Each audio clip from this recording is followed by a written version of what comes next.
भांति वारी उपस्थित हूँ अपने चैनल पे बहुत ही प्यारा सा शिव चर्चा का गाना लेकर के। अगर आप लोग मेरा चैनल सब्सक्राइब कर लिए हैं तो अच्छी बात है, नहीं किए हैं तो चैनल को सब्सक्राइब कर लीजिएगा, लाइक कमेंट शेयर ज़रूर कीजिएगा। तो चलिए हम आप लोग को बहुत ही प्यारा सा गाना सुनाते हैं, गाना को पूरा सुनिएगा। प्रेम से बोलिए हर हर महादेव, गौरा पार्वती की जय, शिव गुरु की जय, भोले बाबा की जय। तो आप सब भी बोलिए प्रेम से हर हर महादेव। भोले बाबा की कृपा आप सबके परिवार पे, हम सबके परिवार पे बनी रहे।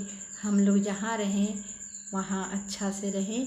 भोले बाबा आप लोग के परिवार पे अपना कृपा बनाए रखें। तो चलिए गाना शुरू करते हैं। बारी बारी सबके दिहनी, किस्मत संवारी, हमारी बारी कब आई है।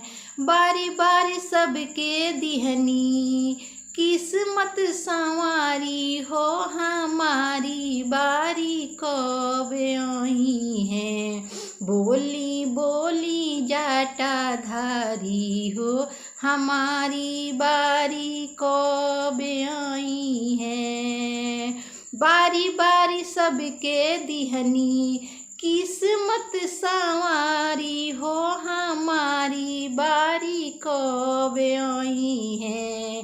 बोली बोली जटाधारी हो, हमारी बारी कब आई है।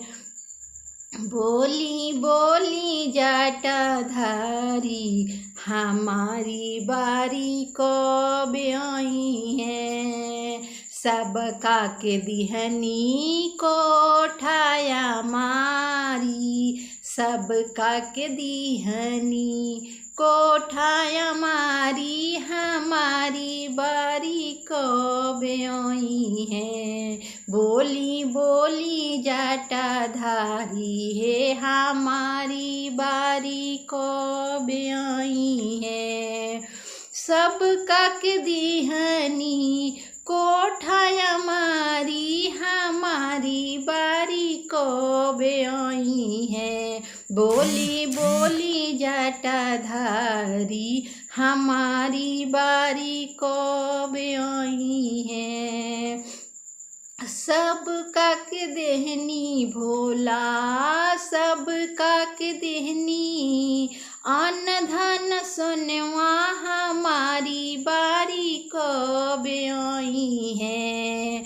सबका के दिहनी अन्न धन सोनवा, हमारी बारी कब आई है। बोली बोली जटाधारी, हमारी बारी कब आई है। बोली बोली जटाधारी, हमारी बारी कब आई है।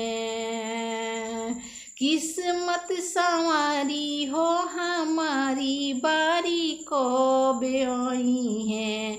बोली बोली जटाधारी, हमारी बारी कब आई है। बारी बारी सबके दिहनी, किस्मत संवारी, हमारी बारी कब आई है। अरे बारी बारी सबके दिहनी, किस्मत संवारी, हमारी बारी कब आई है। बोली बोली जटाधारी हो, हमारी बारी कब आई है।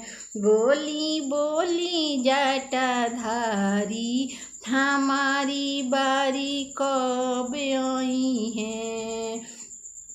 सबका के दिहनी लड्डू मिठाई, सबका के दिहनी लड्डू मिठाई, हमारी बारी कब आई है।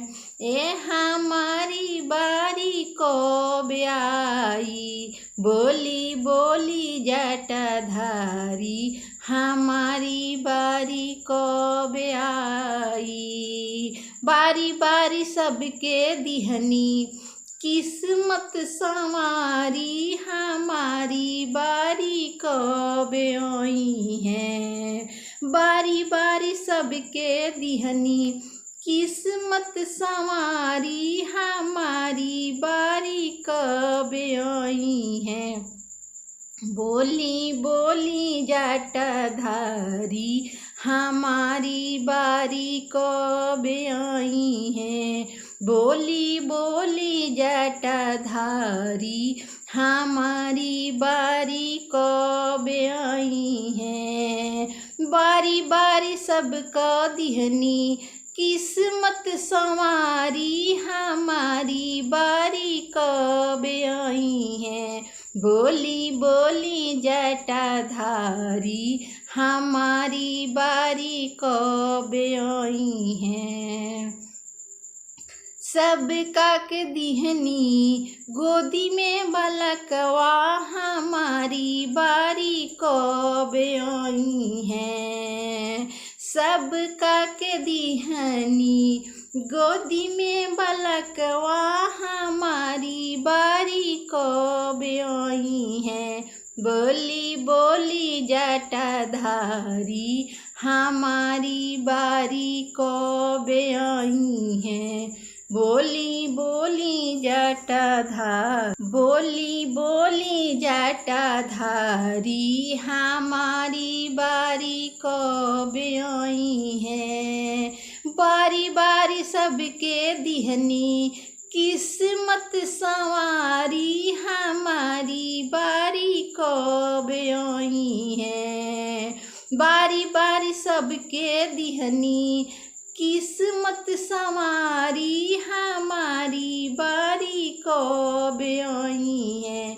बोली बोली जटाधारी, हमारी बारी कब आई।